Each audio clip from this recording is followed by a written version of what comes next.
তাআলা এখানে কঠিনভাবে বলেছেন ইজতানিবু কাসীরাম মিনাজ-যন, আমরা যে ধারণা করে করে কথা বলি অধিকাংশ সময়টা আমাদের গুনাহের খাতায় লিপ্ত হয়ে যেতে হয়।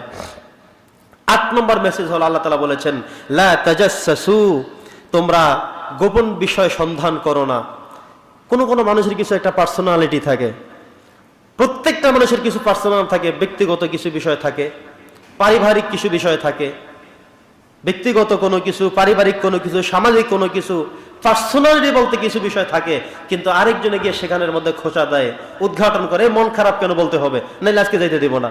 এখন তার মন খারাপ কেন সেটা আপনাকে বলতে হবে, নাইলে থাপড় দিবেন, সোপার দিবেন, যাইতে দিবেন না, বলতেই হবে। আপনি কি জোর করে কারো থেকে সত্যটা বের করতে পারবেন? আমার মন খারাপ ফ্যামিলিগত একটা কারণে, এখন আপনি জোরাজোরি করলে আমি তো আরেকটাও বলে দিতে পারি। একজনের মন খারাপ হলেই আপনি জিজ্ঞাসা করতে হবে, বের করতে হবে, গোপনীয়তা আপনি কাজ করতে হবে, এটা না। কারো কোনো বিষয় দেখলেই সেটা খোঁচাখুচি না করা। আল্লাহ তাআলা বলছেন লা তাজাসসু, আমরা যেন কোনো গোপনীয়তা আমরা অনুসন্ধান না করি, গোয়েন্দাগিরি যেন না করি, বরং আমরা মানুষের পার্সোনালিটি তার জায়গাতেই রাখতে হবে। আমরা অনেক সময় একজন মানুষকে দেখলেই, একজন মানুষ সে তার মতো আছে, এখন জিজ্ঞাসা শুরু করলো ভাই আপনার বয়স কত, আপনি কি করেন, কি চাকরি করেন, কয় টাকা বেতন পান। এখন সে কি চাকরি করে, কয় টাকা বেতন পায়, সেগুলো শুনে আপনার কি হবে, কি করবেন আপনি? বেতন কত, কিভাবে চাকরি পেলেন, কে আপনাকে সুপারিশ করলো, আপনার বয়স চলে কত, এই নিয়ে যেগুলোর কোনো প্রয়োজন নেই।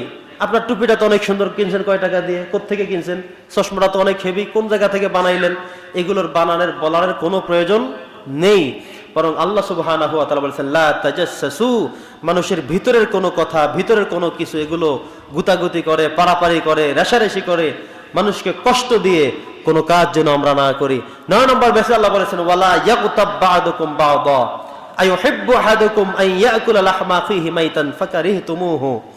আল্লাহ তাআলা এখানে 9 নম্বর যে মেসেজ দিলেন সেটা হলো ওয়ালা ইয়াগতাব বা'দুকুম বা'দ, গীবত করতে নিষেধ করেছেন।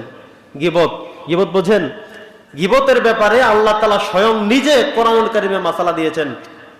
গীবত করা ব্যক্তির উদাহরণ হলো এমন যে একজন ভাই আরেকজন ভাইয়ের জন্য মরা গোশত খেলেন। মানুষের গোশত খাওয়া কি জায়েজ আছে? কথা বলবেন, মানুষের গোশত খাওয়া জায়েজ আছে? নাই।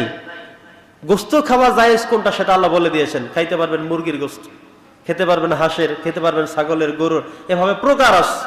কিন্তু মানুষের গোশত খাওয়া হারাম, এই গেল একটা কথা। দ্বিতীয়ত, মরা কোনো প্রাণীর গোশত খাওয়া যাবে, এটা আরেকটা হারাম। এখানে আল্লাহ তাআলা 2টা হারামের সাথে তুলনা করেছেন। এটা সংজ্ঞায়িত করলে 3টাই হয়ে যায়। একটা হলো মরা, দ্বিতীয় হলো ভাই মানে মানুষ, আরেকটা হলো আপন ভাই।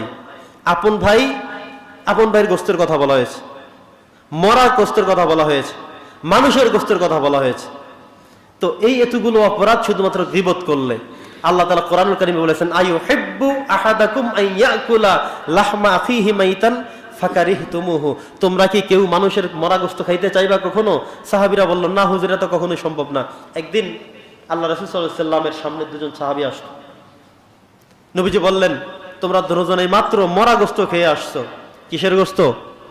কথা বলেন। মরা গোশত খেয়ে আসছো, মরা ভাইয়ের গোশত খেয়ে আসছো। দুজনে অবাক হয়ে গেলেন যে হুজুর আপনি আবার কি বললেন? আল্লাহ রাসূল বলেন হ্যাঁ অবশ্যই, তোমরা কি বিশ্বাস করো না? তারা বললেন না হুজুর, আমরা মরা কোনো ভাইয়ের গোশত খাই নাই। নবীজি বললেন তাহলে তোমরা ভিতরে যা আছে বের করার ব্যবস্থা করো। তারা যে কোনো ভাবেই ভিতর থেকে ময়লাগুলো বের করার ব্যবস্থা করলে দেখলেন শুধু মানুষের গোশত বের হচ্ছে। বমি করার মাধ্যমে মানুষের গোশতগুলো সামনে। নবীজি বলেন দেখেছো? ওনারা বলল ইয়া রাসূলুল্লাহ, ইয়া হাবিবাল্লাহ, আপনি কখনো মিথ্যা বলেন না, আপনি কখনো অবাস্তব অসত্য বলেন না, আজকে বলেছেন আমরা বুঝতে পেরেছি, কিন্তু কিভাবে হলো এটা? নবীজি বললেন তোমরা আসতে আসতে যখন এসেছো তখন তোমরা তোমার কোন মুসলমান ভাইয়ের গীবত করতে করতে আসছিলা, এটা কি ঠিক? তারা বলল জি। তারা বলল ইয়া রাসূলুল্লাহ, আপনি কিভাবে টের পেলেন? নবীজি বললেন যখন তোমরা এসে সামনে বসেছো আমি দেখলাম মরা মানুষের গোশতের দুর্গন্ধ তোমাদের জবান থেকে আসছে। নাউজুবিল্লাহ পড়েন। আপনারা কি বুঝতেছেন বিষয়টা কত মারাত্মক? তোমরা যখন আমার সামনে এসে বসেছো আমি অনুভব করতেছিলাম মরা মানুষের গোশত তোমরা খেয়েছো, দুর্গন্ধে আমি সামনে থাকতে পারছিলাম না, বাধ্য হয়ে আমি বলেই ফেলেছি তোমরা মরা মানুষের গোশত খেয়ে আসছো।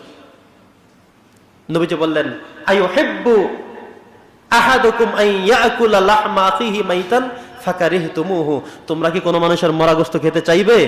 অবশ্যই তোমরা অপছন্দ করবে। নবী করিম সাল্লাল্লাহু আলাইহি সাল্লাম বললেন, এটা কখনোই করবে না। এখান থেকে আরেকটি মেসেজ আছে, সেটা হলো বর্তমানে মানুষ গীবত করে, আগে গীবতের কথা বলে নাই, যে ভাই বললে তো গীবত হয়ে যাবে তবুও বলি। বুঝেন নাই? বললে তো গীবত হয়ে যাবে তবুও বলি। তো যে গীবত হয়ে যাবে বললেন, তবুও বললেন, তো কি হলো? গীবত কি হলো না? আর যে ভাই বললে তো গীবত হবে, না বলেও পারি না, বলি, বললেন, তো হলো কি? গীবতটারই আপনি বললেন, আপনি মনে করছেন গীবত হয়ে যাবে এই কথা বললে এটা জায়েজ হয়ে গেল? না, কখনোই না। এই জন্য চেষ্টা করতে হবে। সবচেয়ে মারাত্মক ভয়ঙ্কর হলো এইটা। আল্লাহ রাসূল মরা ভাইয়ের গোশত খাবার সাথে তুলনা করেছেন। এটা থেকে বাঁচতে পারি না আমরা কেউ। চেষ্টা করতে হবে আমাদেরকে, যখন জানবেন বুঝবেন বললে এটা গীবত হয়ে যাবে, সেটা বলাই দরকার নাই। বললে গীবত হয়ে যাবে তবুও বলি, এই কথা বলার কোনো সুযোগ আছে? কথা বলা আছে? আল্লাহ তাআলা আমাদের সকলকে সূরাতুল হুজরাতের যে